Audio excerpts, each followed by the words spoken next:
Welcome in to another episode of the Barnes on Bama podcast. I'm your host, Owen Barnes, and we have a lot to discuss.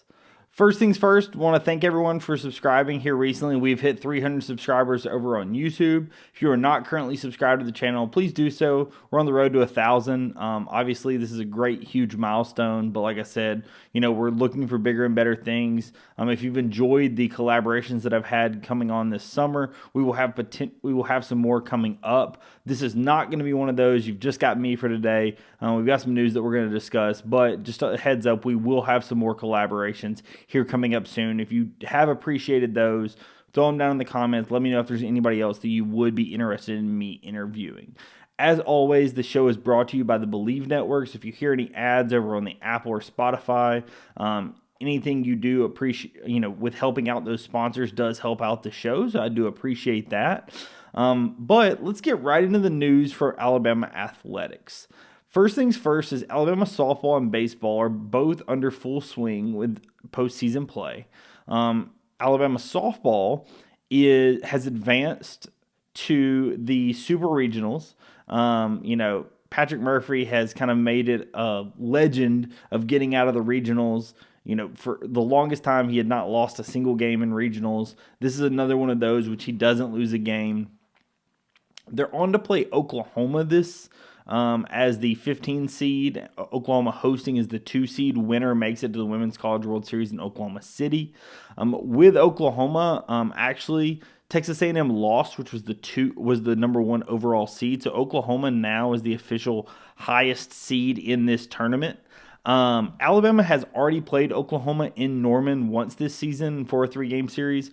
Oklahoma won game 1 5-1, with Alabama winning the next 2 6-1 and then 2-1 with a walk-off. So this is a position where obviously Oklahoma, the multi-time defending national champs, are going to be looking to make their way back and defend their title again.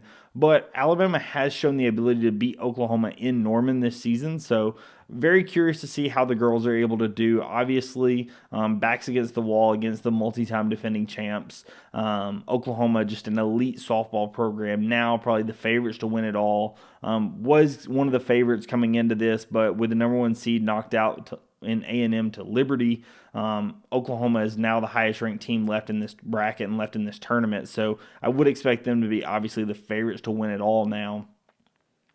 So that's what we've got going on the softball front.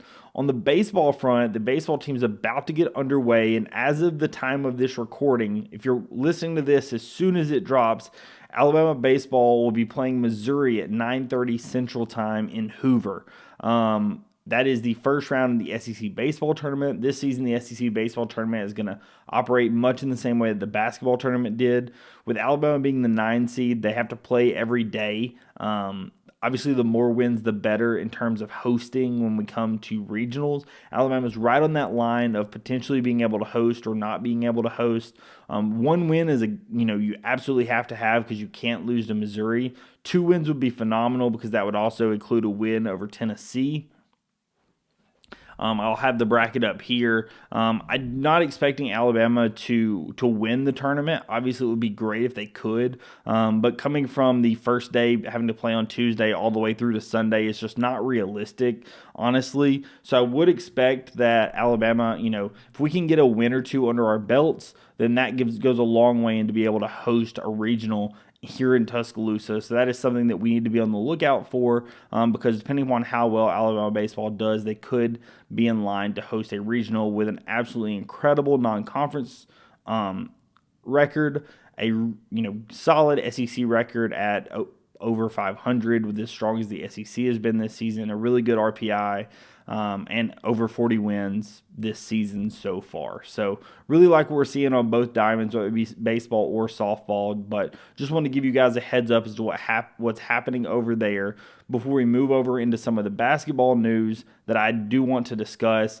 As I mentioned at the top of the show, this is going to be a little bit of a shorter episode. There hasn't been a ton of news. I'm also going to be doing some traveling here at the end of this week.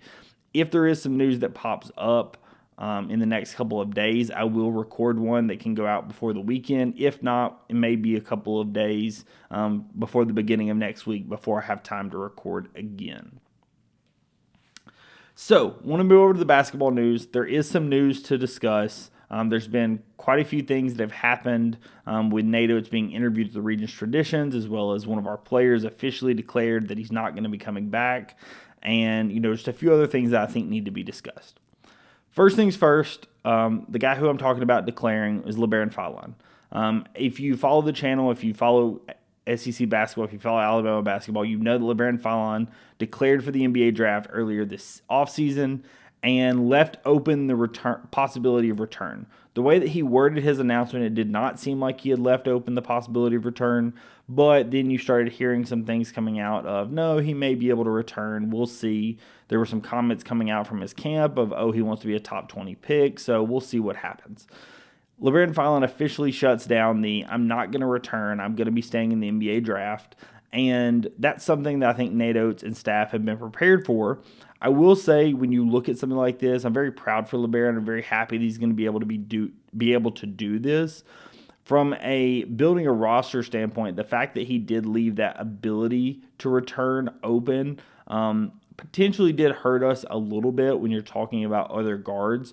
I think you had some guards that potentially were not able to speak or did not want to speak to Alabama because they were concerned LeBaron Philon was going to return and that their promises that they may have gotten looked at just were not going to be realistic, whether it be from an NIL perspective, from a playing time perspective, from a lead guard perspective. So I do think that his ability of leaving that open to return may have hurt us slightly from a transfer portal perspective. Obviously, you want to leave that open because if LeBaron did decide to come back, obviously you know that he fits the system very well for what you're doing. He's also an Alabama kid. So, his ability to come back, I think, is paramount when you're talking about something like that. But I think it doesn't go without saying that there is a possibility that there are some players that did not look at you because they were concerned from a LeBaron Philon returning perspective. Two guys that have been linked to Alabama, one of which, publicly was announced that he was going to be visiting Alabama. As I record this on Monday evening, he was actually supposed to be visiting yesterday on Sunday evening. It comes out earlier Sunday that the visit's going to be pushed back. And from what I'm hearing, the visit may be entirely canceled, is the guy Claude. And Claude is a good player.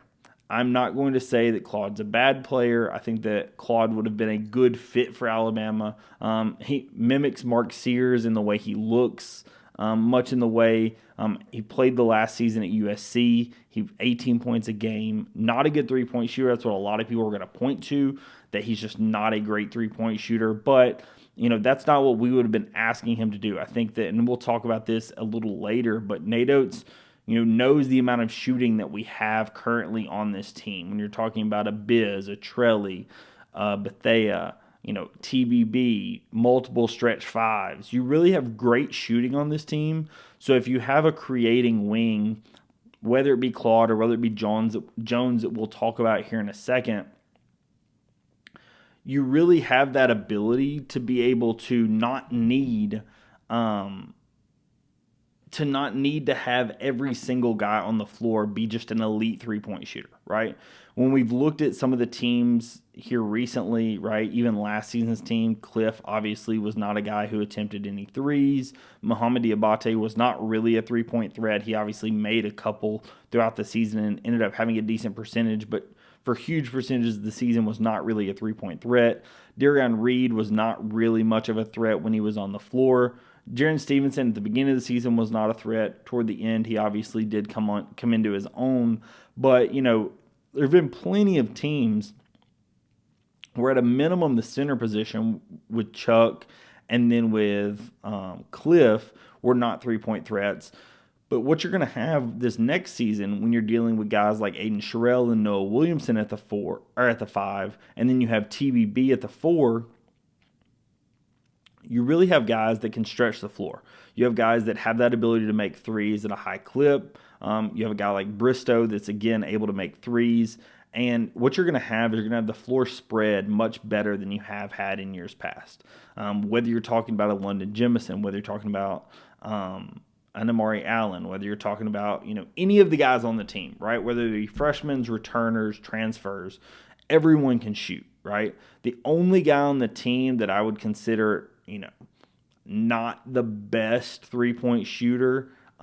Currently, I mean, I would assume the worst three-point shooter on the team today might be Davion Hannah, and he's a spacing wing, right? He still has that ability to shoot the ball. His offensive game is not nearly at the level his defensive game is today, but like he's probably your worst three-point shooter on the team. You're in a position right now where the entire team can shoot the three, and so because of that, it's really going to give you the space and the ability to have a guy that maybe cannot shoot as well in Desmond Claude. As it looks, based on some reports, it sounds like Claude and his camp may have asked an NIL number that was unreasonable. They may have agreed to a visit, and then, once we agreed to the visit and it got posted out there, oh, he's going to be visiting Alabama, that caused him to maybe get some bigger offers from other people. He comes back to us, counters with a larger number, and Alabama says, I think we're okay. That is one report that I've heard.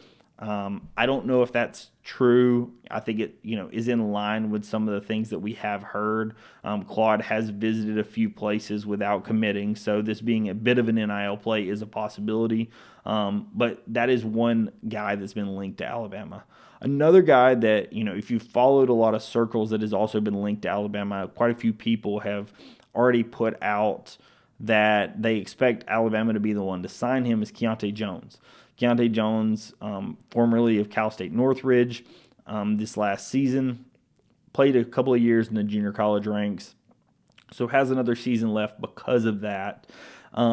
Is a guy that by all intents and purposes does want to come to Alabama, and the Alabama does want him from what I've heard. He did visit about a week ago, and it was not super public that he visited. There were a couple of Snapchats or Instagrams that were posted that people were able to tell that he was on campus, but it was not one that was just really publicized, whether it be by media or otherwise, that he was on campus. But from what we've determined, he absolutely was on campus. From other, college basketball media sources, the report is that there's something personal going on. I'm not going to delve into a college kid's personal life, so I don't know what's happening. From everything that I've heard, people are expecting it to be able to be resolved and expect him, if it should be able to be resolved, to be in an Alabama uniform this next season. I don't know what that entails, right? So I'm not going to pretend to know what it entails. I just want to let you know that as of today, if there was a name that I would expect to potentially be in an Alabama uniform if all works out well, Keontae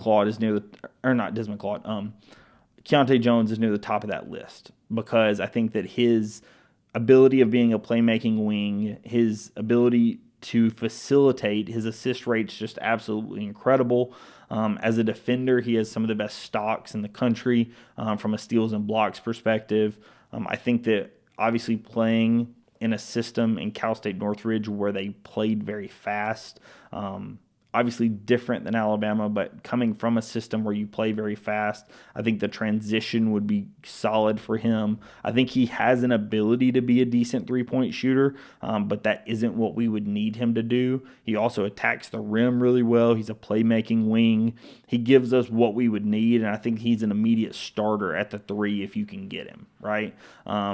Like I said, I don't want to say what's happening because I don't know, don't want to guess, but that is what we're hearing, is that there's something going on that's preventing this from happening anytime soon. But that is a name that Alabama has been linked very closely with. There's plenty of people that have put some crystal balls out, but that is a name that I would expect Alabama fans to just be on the lookout for. If you hear that Keontae Jones commits to Alabama, don't be surprised. If he doesn't, then maybe whatever was going on was unable to be solved in the manner in which most people expected.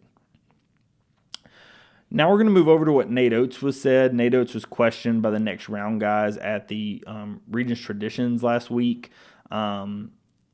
he mentioned a couple of things that I thought were really important. The first one was that he was saying that he wanted at least one more guy. He thought that he would be okay if he had to go into the season with the guys he has today, but he would be concerned from a depth perspective. Obviously, knowing that injuries and things have happened in the last couple of years, and that is a major concern. So, as I would consider, Nate says he wants to add at least one more guy. I would love to see us add two more guys personally, and fill up the roster slots from a 13 perspective. I know that, a lot of people are going to say, oh, just because we have 13 guys, we've been redshirting the last couple. Yes, I understand, but it still gives you the ability, if you have 13 guys, that even if you redshirt one or two, you then still have 11 guys that can play, versus if you have 11 guys and you end up redshirting one or two because they need to be. Now you've got 9 guys, somebody gets hurt, and our ability to play with depth at the speed in which we play becomes a problem. So personally, I would love to see us add at least one more guy. Would love to see us add two, but we will see what happens as it relates to that. Just a heads up, there may not be a ton of things that come out about basketball here in the next couple of weeks, just because there is a dead period that's going to be taking place from May the 21st through June the 1st. So that is something to just keep in mind. I would expect it to ramp up once June the 1st happens, because the deadline for the NBA Combine players to withdraw is May the 28th. So immediately following them withdrawing from that NBA Combine, I would expect Alabama and plenty of others to be reaching out to some of the players that have withdrawn and do have their name in the transfer portal. So that is one place to consider, when you're thinking about filling out the last couple of guys in your roster. Some names have already withdrawn, guys like Boogie Fland and others. But there are other names which people are expecting to go on the market, whether it be R.J. Lewis or Jameer Watkins, or there are plenty of others that, from the expectation of most people kind of watching the transfer portal, watching the combine, there are a couple of names that are kind of expected to hit the market. And when they hit the market, obviously, once that dead period rolls around, there will be people reaching out to those players trying to set up visits. So when June 1st rolls around, I would expect the news to ramp back up. But with the dead period, it might slow down just a little bit over the holiday weekend. The last thing that I want to talk about was the other thing that Nate Oats talked about on the next round kind of interview that he did with the guys. He talked, and I mentioned part of this earlier, he talked about this potentially being one of the best shooting teams that Alabama has ever had. When you look at this team from a three-point shooting perspective, every person on this roster absolutely will have the green light to shoot it from three. Most of them are very accomplished shooter. All the players, that have been in the college ranks are accomplished shooters from the three-point line. Honestly, funny enough, one of the worst three-point shooters statistically from the three-point line is actually Jalil Bethea, but he was, one of the best shooters coming out of high school and was considered just an absolutely elite shooter. You could argue part of the reason behind his shooting woes was the system that he was in and the type of shots he was being forced to take. So I would expect his numbers to go up much in the way that you saw Aiden Holloway's go up in a better system for his skill set. So that is a place where I would expect, and when you're starting at a floor of Jalil Bethea, just a top 10 prospect with an elite three-point shot, and that being your worst statistical three-point shooting guy, you're building from a really, really good spot. Obviously, you have guys like Latrell Wrightsell and Houston Millette that are great three-point shooters. Aiden Holloway shot at 41% this last season. Aiden Sherrill really came into his own after he got kind of into the flow of things. Noah Williamson, an elite three-point shooter. TBB, an elite three-point shooter. All of these guys, I think, really have the ability to stretch the floor. And so I do think that you may see a little bit different composition from Alabama this season, and maybe some of the plays that we run, because I think the floor is going to be spaced even more this season than we may have seen in some years past. Because in some years past, we've had the big that was unable to stretch the floor, whether it be Pringle, whether it be Cliff, whether it be Chuck. We really had big stretches where you would have at minimum one guy that didn't have a green light from three, and in some cases two that didn't have a true green light from three, right? Mohamed Diabate was never considered, toward the end of the season, he obviously became more of a threat, but he really was never considered the guy that was truly, you got to step out on him. So because of that, Alabama, some teams when facing Alabama could pack it in from a defensive perspective. I think the shooting that Alabama is going to have on the floor this season is going to allow us to space out the floor much better than we've ever been able to do under Nate Oats. I think it's going to allow his system to be able to thrive in space, and I would expect it to be one of our best shooting teams that we've had under Nate Oats. The other thing that Nate talked about in that interview, and I thought that it was funny, is that they asked him about the NBA, and he mentioned about how he had been to some NBA training camps, and as a part of that, he redesigned the practice facility that is set to complete at the end of basically this time next season. So for next year's recruiting class, next year's incoming guys, they're going to be playing in the new practice facility with the new players lounge, the new coaches, offices, etc. So he mentioned about how when they were getting ready to start, he kind of ripped up the plans, and because of going to a Celtics camp, he ripped up the plans and decided that he wanted to have his office right next to the shooting facility or the gym, where he could kind of see if anybody was doing voluntary shooting. He could just call guys right off the floor into his office, etc. So it does sound like this is a big pet project of Nate's, so to speak, and Nate is very, very involved in what's being done as it relates to this practice facility. So for anybody that's been concerned that Nate is looking at other places, or he wants to go somewhere else, I would shelf that, right? He even mentioned that he didn't think that the NBA season and NBA schedule made sense for him with having kids in high school and middle school currently. From what we have heard, I would expect Nate to be at Alabama at a minimum through his kids being out of high school, right? Once his kids graduate high school, then there is the possibility that, the NBA comes calling or someone comes calling, and Nate does, take that opportunity. However, until that takes place, I would not expect Nate Oats to be going anywhere. I think that he's got what he wants here at Alabama, and, they're getting everything set up exactly how he would like it. So that's the last thing I would say when you're relating to Alabama basketball. As I said, I'm sorry this is a little bit shorter episode today. I will be recording, like I said, another episode later on this week.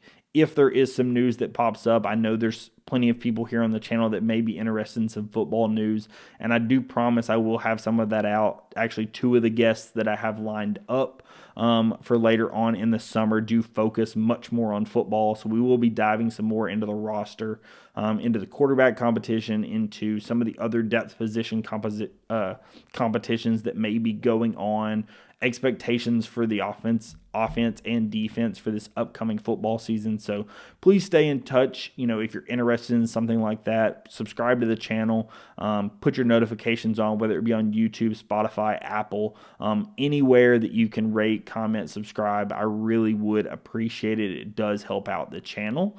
As always, if you enjoy this content, please let me know. Please let me know if there's anything that you would be interested in having me talk about. I do read all the comments and reply as often as I can. Thank you so much, everyone, for watching, and I will catch you in the next episode. Peace.